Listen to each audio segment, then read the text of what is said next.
AITA for handling my son's hospital admission alone after my family dismissed the emergency? I'm Samantha, 33, and I learned a long time ago that in my family, being the strong one usually meant being the one nobody checked on. I have 2 kids. Mason is 8 and thinks hospital socks are the worst invention in human history. Ruby is 5 and insists every kind of cereal tastes better from a coffee mug. They are funny, loud, exhausting, and the center of every decision I make. My mother, Elaine, has always called me independent as if she were praising me. My father, Robert, usually accepts whatever version of events keeps the room quiet. My older sister, Jenna, is 37 and has spent most of her life being congratulated for basic tasks, while I was expected to fix whatever she forgot. I did not grow up hating any of them. That matters. For years, I told myself Mom was simply bad at comfort. I told myself Jenna's comments were jokes. I told myself Dad's silence was harmless because he hated conflict and worked hard, and did not know how to handle 2 daughters who had never gotten along. I also told myself that if I asked for less, needed less, and stayed useful, they might eventually notice how much I was carrying. They never did. The pattern was so ordinary that I barely questioned it at first. If Jenna forgot to pick up a prescription, Mom called me because I was reliable. If Jenna needed someone to wait at her place while a repairman came, I was expected to rearrange my day because family helps family. If I asked Mom to pick Ruby up from preschool because an appointment ran late, she told me I should have planned better. Once, when Ruby was 3, I got stuck at an urgent appointment with Mason and asked Mom whether she could collect Ruby from school. Mom said she had already settled in for the evening and did not want to drive after dark. It was 4:30 in the afternoon. 2 weeks later, she drove 40 minutes each way to bring Jenna a phone charger. When I pointed out the difference, Mom pressed her lips together and said, "Jenna doesn't act like people owe her." I remember staring at her because I had asked for one school pickup in almost a year. Jenna's favorite method was sarcasm. She could say something cruel, watch it land, and then act offended if I did not laugh. "You know, Sam," she once said at dinner after I mentioned being tired, single-handedly keeping civilization alive since breakfast. Everyone laughed. When I said I had been awake most of the night with a sick child, she rolled her eyes. "See? You can't take a joke." Dad looked down at his plate. Mom said, "Let's not ruin dinner." That was the family rule. Jenna could throw the match, but I was blamed if I mentioned the smoke. Mason's procedure had been scheduled 3 weeks in advance. It was not an emergency surgery, and he was not dying. It was a necessary pediatric procedure under anesthesia after months of appointments, testing, and trying less invasive options. The doctor expected him to go home the same day if everything went normally, but he still had to be admitted early, put under, monitored, and kept calm. To an adult, routine procedure sounds manageable. To an 8-year-old who had never been under anesthesia, it sounded like someone was going to make him disappear. The evening before, a pre-op nurse called with instructions. No food after midnight. Clear liquids only until a specific time. Check in at 5:30. Bring identification, insurance information, and a list of medications. One parent could stay with him through most of pre-op. Mason sat at the kitchen table while I wrote everything down. "Do I have to wear the socks?" he asked. "The hospital socks? The scratchy ones?" "Probably." He looked deeply betrayed. "Then I'm bringing Finn."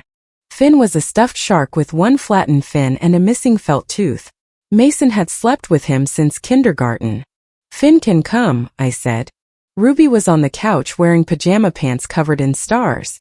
Her small overnight bag sat by the door with pajamas, a toothbrush, clean clothes, and a stuffed rabbit shoved halfway out of the zipper.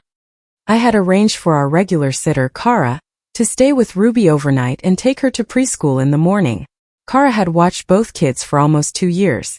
She was responsible, familiar, and one of the few people Ruby did not cling to when I left. At 9:40 that night, my phone buzzed. Kara's father had fallen at home. Her mother was taking him to the emergency room, and Kara needed to watch her younger siblings. She apologized 3 times and offered to help me find someone else. I believed her. It was not an excuse and I was not angry. I stared at the message for maybe 10 seconds. Then I went into problem-solving mode because mothers do not get to collapse on schedule. I checked the short list of people I trusted with Ruby. One friend was out of town. Another had a newborn. The preschool did not open early enough. The hospital would not allow a healthy 5-year-old to sit through admission and pre-op, and even if it had, Ruby would have been frightened and restless while Mason needed my full attention. I called 2 people and got voicemail. Then I looked at Mom's name. I did not want to call her. That is the truth. But she lived close enough to help. Ruby knew her, and I was asking for less than 7 hours. Mom did not have to come to the hospital. She did not have to handle medication, paperwork, or anything complicated. She only had to sit with a sleeping child, give her breakfast, and keep her safe until I got back or arranged pickup. I sent a text first. Mason is being admitted at 5:30 tomorrow morning. Kara just had a family emergency. Can you please stay with Ruby from about 4:45 until noon? She'll probably sleep until 7. Everything is packed. I waited 5 minutes then called. She did not answer, so I left the voicemail from the beginning of this story. My son is being admitted at 5:30 in the morning. I need someone with my daughter until noon. Please call me back. I wouldn't ask if I had another safe option. Her response came 2 minutes later. Your emergencies don't make you special. You had weeks to organize this. I am not rearranging my morning because you failed to plan. I read it twice. Then a voice note arrived from Jenna. I had not contacted Jenna. Mom had apparently forwarded my message to her. Jenna was laughing before she even started speaking. Oh my God, Sam. You do this every time. Suddenly everyone has to orbit Mason because you found another dramatic way to need attention. It's a procedure, not a royal funeral. Figure it out like the independent woman you're always pretending to be. There was another little laugh at the end. Not a nervous laugh. An amused one. For a few seconds, I could hear nothing except the refrigerator humming and Ruby softly singing to herself in the living room. Mason walked into the kitchen holding Finn by the tail. Are we still going? He asked. Of course we are. Is Ruby mad because I'm going first? No, baby. She's just worried because she loves you. He nodded as if that made sense and went back to the couch. I looked at Mom's text again. Then I saved Jenna's voice note and took screenshots. I replied to Mom. Understood. I'll handle it myself and I'll remember that I had to. I did not argue. I did not call Jenna. I did not give either of them the scene they expected. Instead, I called Melissa, the mother of one of Ruby's preschool friends. We knew each other well enough to have traded pickups before, but we were not the kind of friends who called each other during family emergencies. I hated asking. I also trusted her. She answered on the 3rd ring, her voice thick with sleep. I explained the situation in one breath and told her it was okay to say no. She paused then said, Bring Ruby here. My girls will be thrilled. What time? 4:45. That's ugly, but we can do ugly. I almost cried from relief, which embarrassed me even though no one could see. I packed cereal into a plastic container, added Ruby's favorite mug, wrote a note authorizing Melissa to take her to preschool, updated the emergency numbers and laid out clothes. I texted Kara that we had a backup and told her to focus on her family. At 4:15 the next morning I woke both kids. Ruby was confused and floppy with sleep. She wrapped herself in her blanket and asked why the moon was still out. Mason said his stomach felt weird even though he had not eaten. That's nerves, I told him. Can nerves make you throw up? Sometimes. That is a terrible feature. I drove through dark, nearly empty streets with cracker crumbs grinding under Ruby's car seat, and the dashboard clock reminding me that every minute mattered. At Melissa's house, a porch light clicked on before I reached the door. Ruby tightened her arms around my neck. Where are you going? To take Mason to the hospital. You're having breakfast here, then going to school with your friend. Are you coming back? Yes. Promise. I promise. Melissa took the bag from me and quietly said, Go. She's safe. Those 3 words did more for me than anything my mother had said in years. Mason and I reached the hospital with 7 minutes to spare. At intake, I handed over my identification, insurance card, and the packet I had filled out at home. The clerk confirmed our address and read through the emergency contact field. My father's number was still listed as a secondary contact from years earlier. Is Robert still okay to contact if we can't reach you? she asked. I hesitated. Dad had never mistreated my kids directly. He had been passive, unreliable in conflict, and far too willing to let Mom speak for him. But he loved Mason and Ruby in his quiet, awkward way. Yes, I said. But I am the primary contact. She marked the form. In pre-op, Mason wore a plastic wristband and the socks he had been dreading. They're scratchier than last time, he announced, although there had been no last time. A nurse smiled. That's because these are our deluxe socks. They're bad, he said seriously. Finn rested on his chest while the nurse checked his vital signs. I signed consent forms and answered questions about allergies, medications, and the last time he had eaten. My hands shook when I initialed the anesthesia page, so I tucked them under the clipboard before Mason noticed. The anesthesiologist explained what would happen. Mason listened with his eyebrows pulled together. Will my mom be there when I wake up? He asked. I'll be there before you even know you're awake, I said. He looked at the doctor. Make sure. We'll make sure, she promised. When they took him back, I held myself together until the doors closed. Then I sat in the waiting room with a paper cup of coffee that tasted like burnt water, and stared at the same paragraph on an insurance form for 20 minutes. No one from my family called. Mom did send a message at 8:10. I hope you are satisfied. Your father thinks I'm being mean because you sent that dramatic text. I had not texted Dad. I did not respond. The procedure went as planned. There was a minor delay in recovery because Mason was nauseated and slow to wake fully, but the nurse assured me it was not unusual. When he finally opened his eyes, he looked at me, then at Finn, then down at his feet. I told you, he mumbled. Bad socks. I laughed so suddenly that tears came with it. We were discharged that afternoon with instructions, medication timing, warning signs, and a number to call if anything changed. I picked Ruby up from preschool, thanked Melissa until she told me to stop, and took both kids home. Mason slept on the couch under a blanket. Ruby sat on the floor beside him and arranged crackers around Finn as if the shark needed snacks. I thought the worst part was over. At 11:17 that night, my phone rang. It was Dad. His voice sounded sharp and frightened. Why didn't you tell me Mason was admitted? I looked toward the couch. Mason was asleep. Ruby had finally gone to bed. I did try to tell you. No, you didn't. The hospital left a message about an insurance detail. I called back because I thought something had gone wrong. Your mother said it was just a small appointment. It was a procedure under anesthesia, Dad. I know that now. He lowered his voice. Why didn't you call me? I texted Mom and left her a voicemail asking for help with Ruby. She told me my emergencies don't make me special. Jenna sent me a voice note laughing about it. There was a long silence. Then he said, I never saw any message. I sent one to you too after Mom refused. I had almost forgotten. At 10:15 the night before, while waiting for Melissa to answer, I had sent Dad a brief text.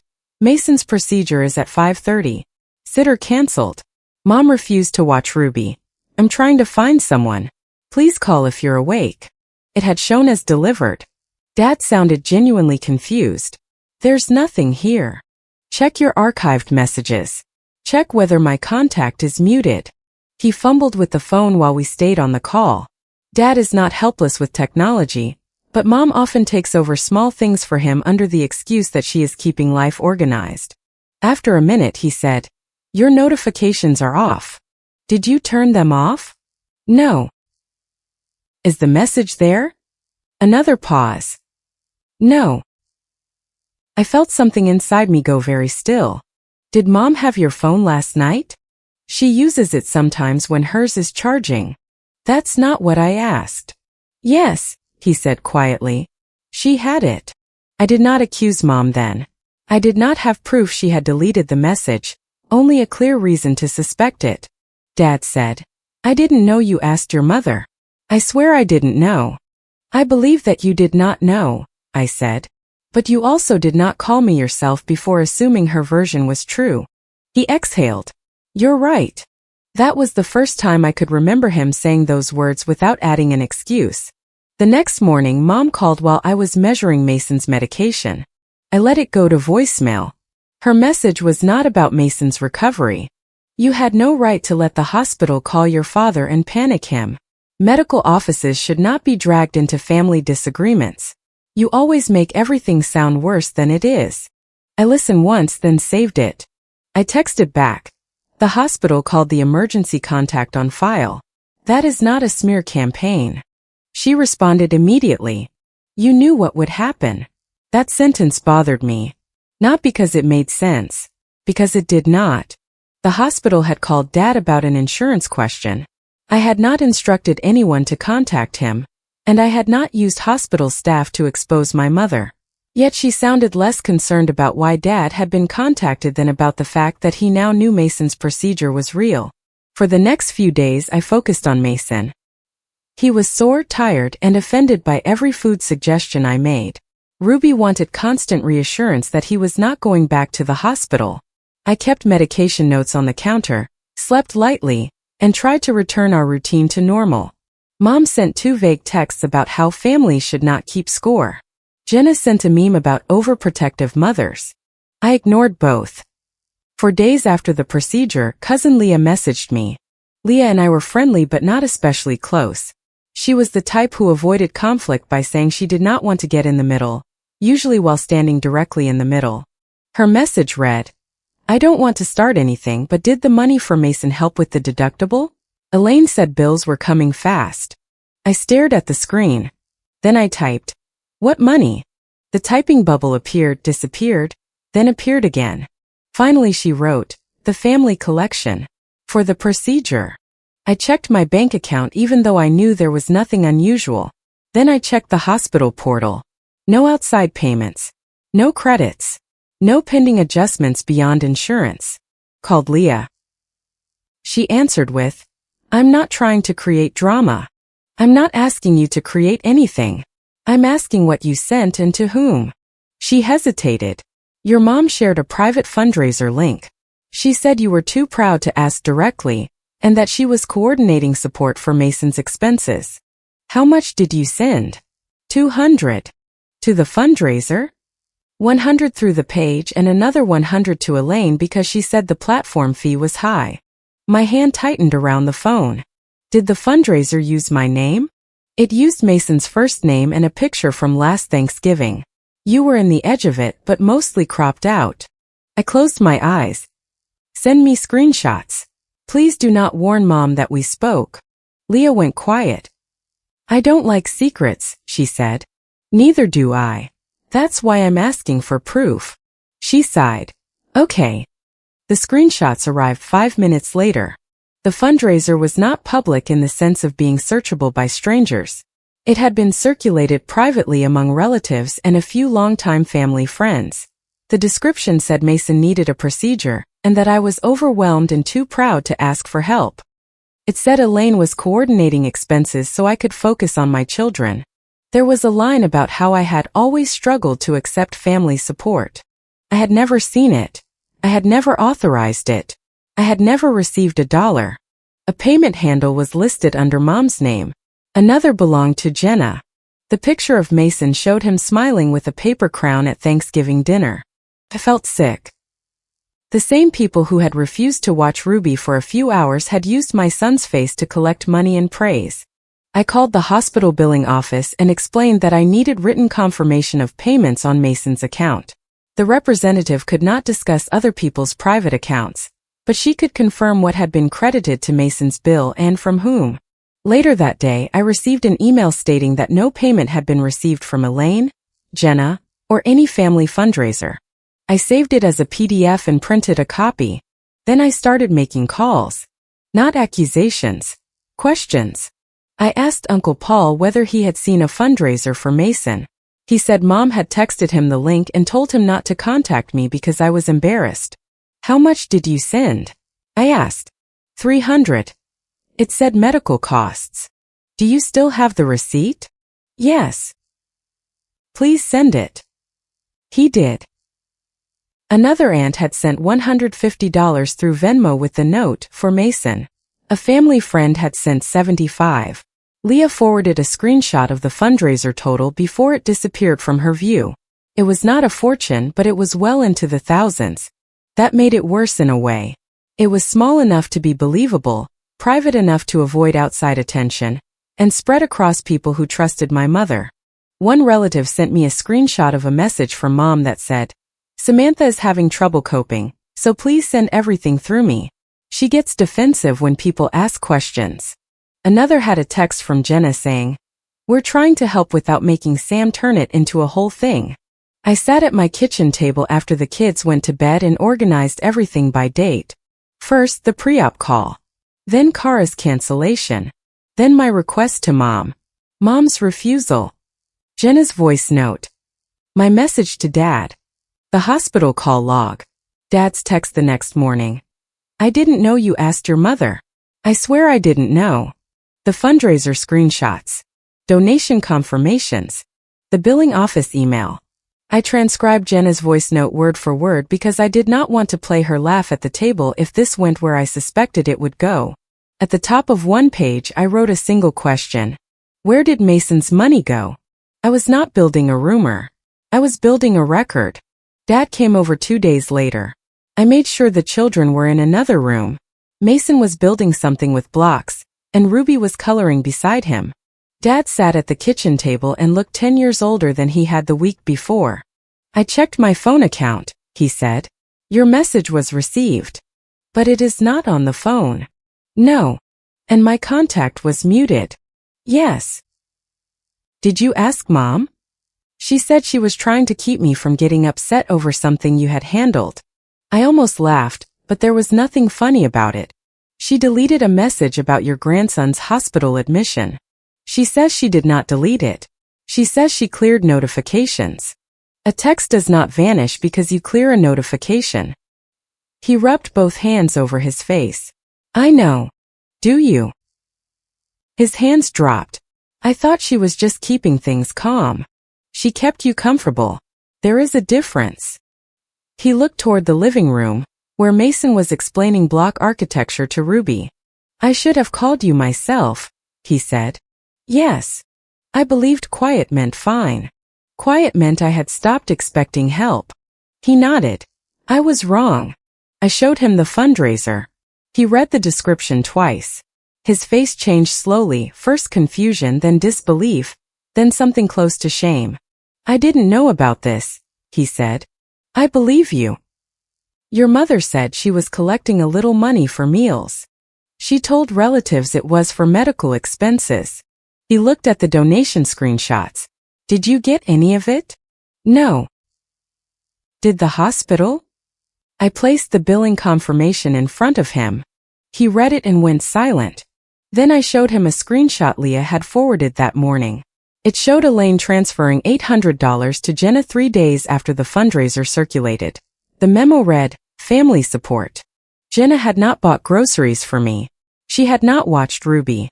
She had not paid the hospital. She had not even asked how Mason was recovering. Dad whispered. "What did she use it for?" "I don't know yet." He looked up. "What are you going to do?" "Protect my children. Correct the lie. Give everyone who donated the truth." His expression tightened. "Your mother will say this should be private." It stopped being private when she asked other people for money in my son's name. That afternoon, I updated every emergency contact I could. At the pediatric office, I removed Mom and Jenna from any authorization. At the school, I took them off the pickup list and added a note that no information was to be released to either of them. At the hospital portal, I reviewed contact permissions and added an extra security question. Dad stayed as a secondary emergency contact, but only after I told him the condition. "You do not relay information through Mom," I said. "You call me directly.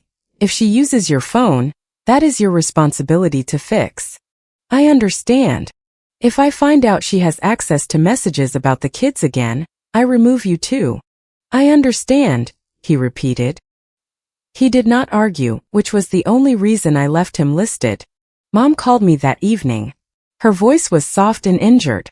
"Your father says you are accusing us of stealing." I asked where the money went. "We were trying to support you. You refused to watch Ruby, mocked Mason's procedure, hid my message from Dad, and raised money without telling me. Which part supported me? You always twist things into the ugliest possible version. Then give me the beautiful version. Where is the money? There was a pause. Some of it went toward family expenses. What family expenses? You don't get to interrogate me after everything I have done for you. I am asking about money collected for my child. Her voice sharpened. You could handle this privately. I am handling it with the people whose money you took. She hung up. The next morning, she invited me to Sunday dinner. Her message said, "We need to clear the air as a family. Everyone is hurt. I hope you can come ready to listen, not attack." I knew exactly what she wanted. She wanted a room she controlled, a table she had set, and an audience that had heard her version first. She expected me either not to come, which would prove I was unreasonable, or to come angry, which would prove I was unstable. I replied, "I'll be there." Mason and Ruby stayed home with Melissa. I did not want them anywhere near the confrontation. Before I left, I checked Mason's medication schedule, packed Ruby's favorite mug for breakfast the next day, and put a plain envelope in my bag. Inside were printed screenshots, the voice note transcript, the call log, Dad's text, the hospital billing email, donation receipts, and the one-page timeline. Nothing dramatic. No secret recording equipment. No stolen phone. Just paper. When I arrived, Uncle Paul was there along with Leah, 2 aunts, Dad, Jenna, and 3 other relatives who had contributed money. Mom had made a full dinner, which was one of her favorite ways to turn control into hospitality. The table looked normal. Plates, serving bowls, folded napkins, a candle that smelled too sweet. Mom hugged me before I could step away. "I'm glad you came," she said loudly enough for everyone to hear. Jenna sat near the end of the table with a glass of wine. She gave me a thin smile. Look who decided not to punish us with her absence. I took the empty seat across from her. Dad would not meet my eyes. For the first 20 minutes, everyone talked around the real subject. Someone mentioned a roof repair. Leah asked about Mason, and I told her he was recovering well. Mom immediately added, "He was always going to be fine. Samantha just gets very intense about medical things." Leah looked down at her plate. After dinner, Mom folded her hands and sighed. "I have spent my whole life trying to keep this family together," she began. "I know Samantha felt overwhelmed, but the way she has treated people since Mason's appointment has been painful. We all tried to help in different ways, and now everyone feels like a villain." Jenna took a sip of wine. "Nobody ignored you, Sam. People helped. Sorry it wasn't in the exact dramatic format you wanted." One of my aunts said gently, "Mason is okay now. Maybe everyone could just move forward."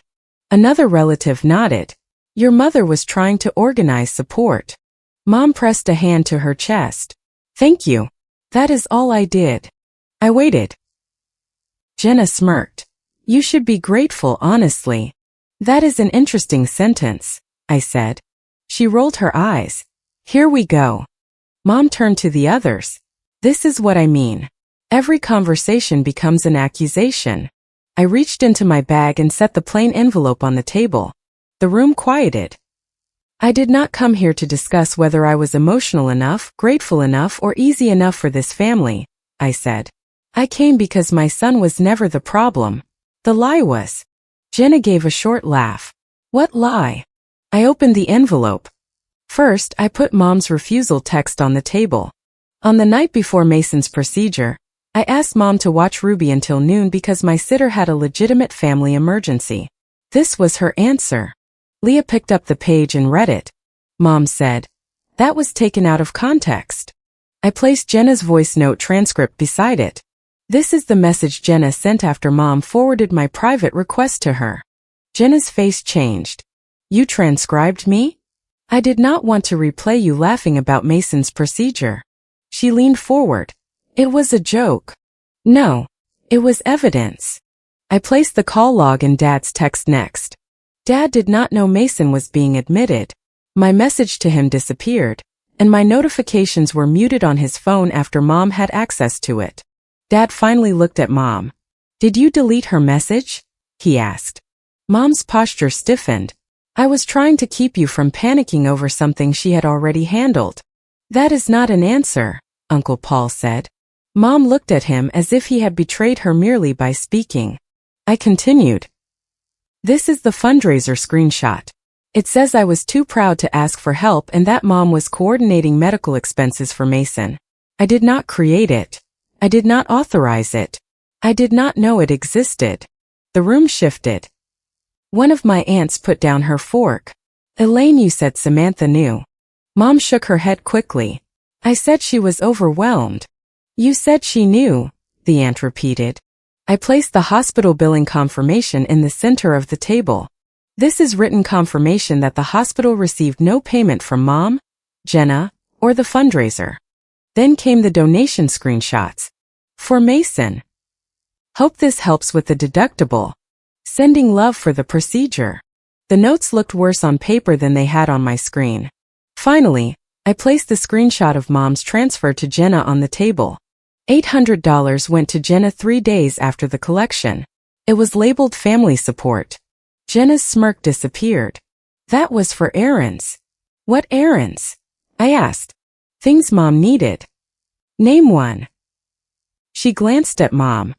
Mom said, This is humiliating. I looked around the table. You all judged me for asking for help. Now I'm asking one question. Where did Mason's money go? No one answered. Uncle Paul picked up the billing letter.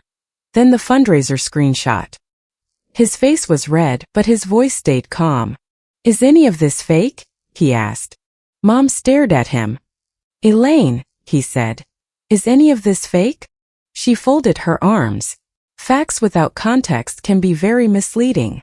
That is not an answer, he said again. Leah turned toward Mom. I sent $200 because you told me Samantha needed help with medical bills. We were helping the family, Mom said. No, Leah replied. I donated for Mason. Jenna pushed her chair back slightly. People helped in their own way. Why does it matter which account paid for what? Sam's bills are covered by insurance anyway. I stared at her. You laughed when I said my son was going under anesthesia. Then you accepted money collected in his name. It matters. She scoffed. You're seriously doing this at dinner? No. You did this when you used his picture and his procedure to collect money. Dinner is just where you expected me to stay quiet. Dad's voice shook when he spoke. Elaine, did you delete Samantha's messages? Mom looked at him. I was protecting you from unnecessary stress. You lied to me. I managed a situation you would have overreacted to. My grandson was in the hospital. And he is fine, she snapped. The room went completely still. Dad looked at her as if he had never heard her clearly before. Mom realized how it sounded and softened her voice. I mean, we knew it was not life-threatening. You did not call to ask, I said. She turned on me. Because everything with you becomes a crisis. I asked for 3 hours. You turned it into a trial. It was not 3 hours. It was until noon. You always minimize what you expect from people. And you exaggerate what you do for me. Jenna stood. This is insane. You brought printed receipts to embarrass us. No, I said. You embarrassed yourselves. I brought receipts because you trained everyone to distrust my word. She looked around the table, searching for the usual rescue. No one offered it. One aunt was scrolling through her phone. Another had pulled up her payment history. Leah was staring at Mom with open anger. Uncle Paul kept one hand on the billing letter, as though he were afraid someone might remove it. Jenna pointed at me. You are ruining Mom's reputation over a misunderstanding. Uncle Paul said. Money collected for a child needs to be accounted for. Jenna snapped. Stay out of it. He donated, I said. He is already in it. Mom's voice became tearful. I cannot believe my own daughter would ambush me like this after everything I have sacrificed. I did not raise my voice. My son was in a hospital bed. Your image was not the emergency. Dad stood up. For 1 second I thought he might defend her out of habit. Instead he said, I want every donation listed. Tonight. Mom stared at him. Robert. Every donation, he repeated. And where it went. Jenna grabbed her purse. I'm not sitting here for this. Leah blocked the easiest path away from the table without making a show of it. I sent money, she said. You can answer before you leave. Jenna looked at Mom again. Mom said, some funds were used to help Jenna catch up on urgent expenses because she has been struggling. There it was. Not a confession of everything. Not an apology. Just enough truth to make the lie undeniable. Leah's mouth fell open. You used Mason's fundraiser for Jenna's bills? It was still helping family, Mom said. No, I replied. It was helping your favorite daughter while using my child as the reason. Jenna's face flushed. I was behind. Mom offered. I did not write the fundraiser. You shared the payment handle, I said. I thought Mom had discussed it with you. You sent me a voice note calling Mason's procedure drama. You knew you were not helping me. She looked toward Dad. Are you really letting her talk to me like this? Dad sat back down slowly. That question is part of the problem, he said. Jenna stared at him, shocked. Mom began crying. Not loudly. Mom never cried messily when she had an audience. She dabbed beneath her eyes and said, I did what I thought was best at the time. Uncle Paul pushed the billing letter toward her. Then explain the money. She did not. I left the copies on the table and took my originals home. That night, I sent a short message to every donor whose contact information I had. I did not create or authorize the fundraiser for Mason. I did not receive money from it, and the hospital has confirmed no payment was made by Elaine, Jenna, or the fundraiser. If you donated, please contact them directly or request a refund through the platform. I can provide the billing confirmation if needed. I did not post on social media. I did not tag anyone. I did not turn my children's private medical information into public entertainment. I reported the fundraiser through the platform and attached the screenshots, the billing confirmation, and a statement that I was Mason's legal parent and had not authorized the campaign. The fundraiser was taken down while the platform reviewed it. Donors began requesting refunds and explanations. Mom called me 14 times the next day. I did not answer. Her voicemails moved through predictable stages. First, outrage. You had no right to contact everyone behind my back. Then injury. I was only trying to help, and you have made me look like a criminal. Then guilt. Your father has barely spoken to me because of you. Then negotiation. If you tell people this was a misunderstanding, we can resolve it privately. I saved every message and responded once. Refund the money. Do not contact the school, hospital, or anyone involved in my children's care. All communication with me must be in writing. Jenna texted me separately. You ruined my reputation over overdue bills. I hope you're happy.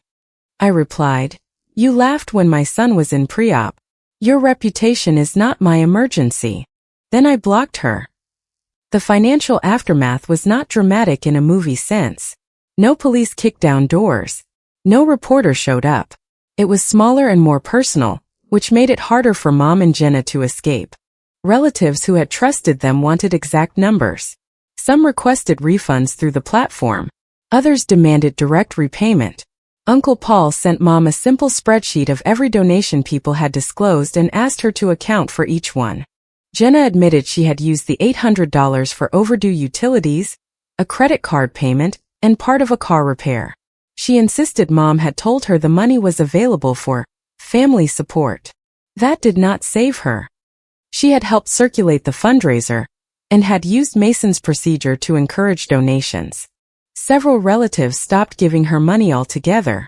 That was probably the first real consequence she had faced in years. Mom repaid some donors quickly, likely because Dad insisted. Others had to wait. The platform refunded the contributions it could verify. The total was not enough to destroy anyone financially, but it was enough to destroy Mom's favorite version of herself. She could no longer be the generous grandmother quietly saving everyone while I behaved like an ungrateful daughter. Too many people had seen the screenshots. Leah called me a week later. I owe you an apology, she said. For donating? For believing the loudest version before asking you. I appreciated that she did not make me comfort her. Thank you, I said. I should have contacted you first. Yes. She accepted it. Dad's apology came more slowly. He did not arrive with flowers or a long speech. He asked whether he could visit Mason. I told him he could come alone for 1 hour on Saturday. No Mom. No Jenna. No discussion of the fundraiser in front of the kids. No attempt to use Mason as a messenger. He agreed. He arrived with a board game and 2 comic books. Mason was still moving carefully but was mostly back to himself. Ruby made Dad drink pretend tea from a plastic cup before she allowed him near the game. After the kids went to wash their hands, Dad stood in my kitchen and said, "I failed you because I did not want to argue with your mother. I waited." He continued, "I told myself I was keeping peace. Really, I was making you carry the conflict alone. That is true. I should have called you. I should have checked. I should never have let anyone manage messages about your children through my phone. That is also true." He looked down. "I know saying it does not fix it. No. What do I do? Follow the rules. Be consistent. Do not ask me to forgive faster because you feel guilty." He nodded. "Tell me the rules and I will follow them." So I did. He was not allowed to bring Mom or Jenna to my home. He was not allowed to share medical or school information. He was not allowed to pressure the children into calls or visits. If Mom used his phone to contact me, he would lose access too. Any plans had to be confirmed directly with me. He accepted every condition. I did not call that forgiveness. I called it a limited path forward. Mom sent one final message 3 weeks after the dinner. "I'm sorry you felt unsupported. I hope someday you understand that mothers make imperfect choices when trying to hold a family together." I read it at the kitchen counter while Ruby ate cereal from a coffee mug, and Mason argued that Finn deserved his own chair. Then I wrote back, "No. Your sorry people found out. Do not contact me again unless it is to provide a complete accounting or confirm refunds." After that, I muted her number. I did not block it because I wanted written records if she violated the boundary, but I stopped reading messages the moment they arrived. I also stopped attending family dinners where I was expected to absorb everyone's discomfort, so they could call the evening peaceful. The first Sunday I stayed home, I made grilled cheese for the kids. Mason was finally allowed to eat normally again, and he insisted on cutting his sandwich into shark shapes. Ruby spilled tomato soup, blamed gravity, and then helped wipe it up. My phone stayed quiet on the counter. There was no performance, no carefully worded guilt, no one telling me I was too sensitive because I remembered exactly what they had said. Just my children, a messy table, and a house where nobody had to earn care by being easy. Being reliable does not mean rescuing adults from the consequences of their choices. It does not mean staying silent so the person who hurt you can keep looking generous.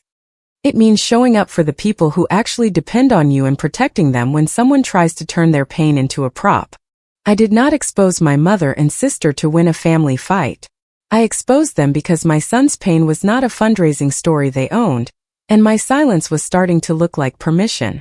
If you liked it, don't forget to leave a comment and support the channel by subscribing. See you in the upcoming stories.